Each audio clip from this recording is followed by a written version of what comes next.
We are on the job today with Andy Challenger, Challenger Gray and Christmas. Andy, a startling number of companies are tracking employees' whereabouts. What can you tell us? Yeah, and a sign that companies are getting serious about returning to the office with their employees. We've seen the policies of a couple of different companies, from Meta to Amazon to JP Morgan Chase, now using badge data to see when employees are getting to the office, when they're leaving, how many days a week they're coming in. And they're asking managers to review this data at the end of each month to see if people are sticking to the hybrid policies companies are implementing, whether they're saying, I'm going to be in 2 days a week or 3 days a week. They're now using this data in a way that we hadn't seen prior to COVID. This almost sounds like a time clock system. Yeah, it is surprising to see companies using badge data this way. It feels like a return to a different time of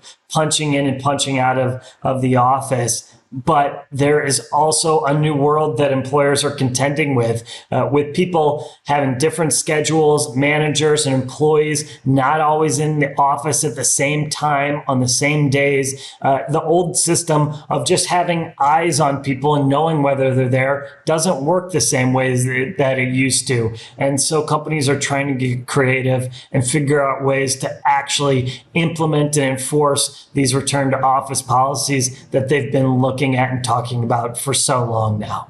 Does tracking employees tell you that employers feel that they have the upper hand? Yeah, from our perspective, this is a clear continuation of the cooling of the labor market, not in terms of compensation or jobs data, but in the way employers feel comfortable enforcing rules that they have been loath to implement for years now in the midst of a labor shortage. Now, the tables do seem to have turned, and employees are clearly agitated about these new policies, yet companies are moving forward with them anyways.